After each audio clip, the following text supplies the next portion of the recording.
Good afternoon. Welcome to another edition of the Madison View. My name is Ralph Scott. I'd like to discuss of course, the political climate. Okay, I'll give you an example. Remember, I told you I would always, criticize both sides, of the spectrum, the liberal and the right-wing perspective. Well, my biggest thing with the left was Governor Newsom in California wants to do what is called a wealth tax. Okay, I'm not sure of the exact integral details of it, but from what I can understand and what I've read, and it's just also my theory, kind of going to be compiled in this too. If you take too much money off the top, basically, I'll go back and I'll back up a little bit and kind of give you a good picture of what I'm talking about. The way I picture our economy is like a sailing ship. It's got a wooden hull and it's got a sail. So you always got to keep the bottom of the the bottom of the boat patched, or so sink. It don't matter if you got one of the greatest sails in the world. It just ain't going to work. But in order for the economy to move forward, you cannot cut the sail off the mast because you'll go nowhere. You'll drift with the current. You basically won't get anywhere anytime soon. But this is how I look at this wealth tax. I don't know, like I said, the exact percentages and all this kind of stuff. But from the way I've read and everything, that's half of what Europe's problem is. They have an income tax rate of like 60 or 75% on the upper incomes of their economy. And it really cuts their growth rate a lot. Although I will say this about it. They do have a better education system than what we got. But if you have no economic growth, why does it matter? That's the only thing that I can see. Like I said, you take that tax up there that high, you're going to really, basically, in my opinion, you're going to be cutting out big holes in the cell and it ain't going to go in it. The economy's not going to move forward good. I just think that wealth tax is not really a very good idea. Like I said again earlier, I'm not, in my last video, I'm not afraid of taxes as a lot of Republicans are. But I do agree with economists who thinks it's just it's in an economy, in economics, it's called a point of diminishing returns. Basically, you can take so much out of the economy and you ain't going to get no more out of it because it won't produce anymore. And your tax receipts will start going down. And we need to keep the tax receipts up if we're going to keep our economy and our government afloat. Because we won't have the money to pay for our defense and, of course, our social programs, et cetera. We won't have money to run the country. Now, to back off of the Democrats on their left, what am I going to say? The Republicans finally showed their hand on the national sales tax. Like I said, I think it's a good talking point, and it'd be nice if we could do it. Even I kind of agree with the idea to an extent, but they come right out and laid it right on the line, exactly what they were expecting. They want to do a national sales tax for 30%. In other words, when you go to the grocery store, just as a rough estimate, you spend $100, you're going to spend $100 in taxes. So that's going to kill the middle class. It's going to devastate the middle class. But they said, hey, we're going to give the lower income levels a tax subsidy, an extra benefit check, so they don't have to pay anything. They'll be living tax free. So it'll kill the middle class.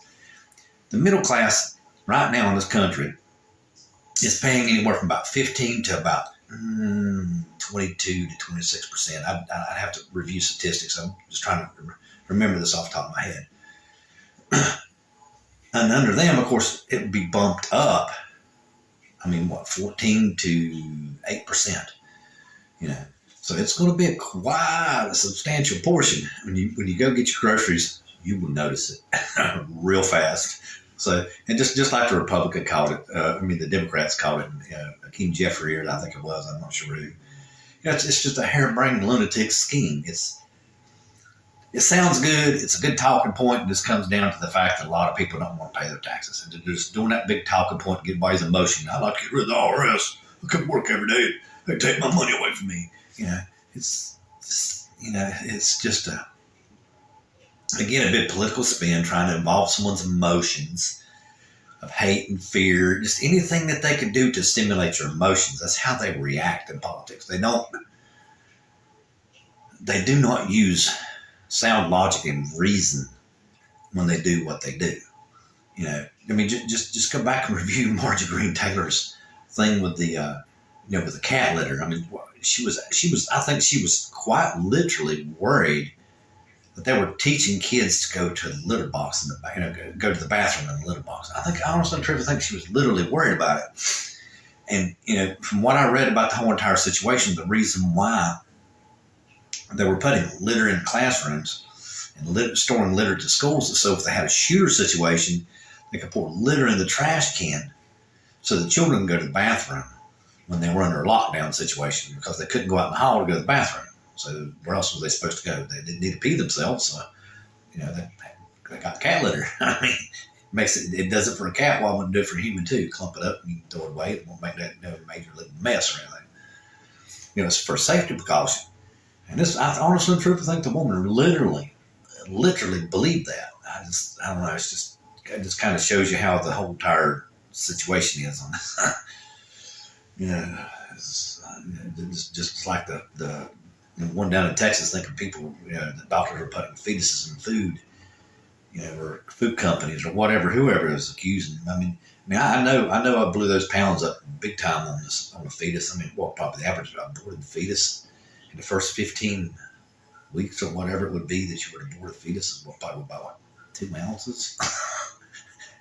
So my 2,000 was probably accurate, but the pounds was. But it just blew my mind even somebody would think that. Because the first thing I thought when I started calculating this out, I come up with a figure, and I thought, dude, that's what a full term baby would weigh. I kind of. I kind of embellished a little bit, but I didn't, if that makes any sense, because, you could take the weights that I gave you. Like I said, a fetus that's aborted is probably about, 6 ounces, maybe? I don't know, maybe it'd be 1 ounce. So 6 ounces divided by 1,500 pounds or 750 pounds, whatever it would be. So, but again, basically it just comes down to, if you really look at what they're doing, just like whenever they're talking about this budget stuff, and they're taking this country to the brink of financial disaster, because someone out there thinks, oh, we just don't need to be doing this and we don't need to be doing that. Yes, you're totally correct. We don't need to be deficit spending too much. Oh, you're totally correct. There's no ifs, ands, or buts about it. Deficit spending is something we should avoid, okay? Because we don't need to get our economy to the point to where we have surpassed our GDP, like say 300 or 400 or 500 times, like some countries have, because then it would take our economy as the bedrock of the world and destroy it. So we've got to be careful with it. I agree with them 100%. But the Republicans are just trying to, make this into a big emotional thing. We're going to save you. And no, you aren't. You're almost taking us to the brink. Matter of fact, you are taking us to the brink. And the only people you're hurting right now is the middle class, which is what you're trying to say.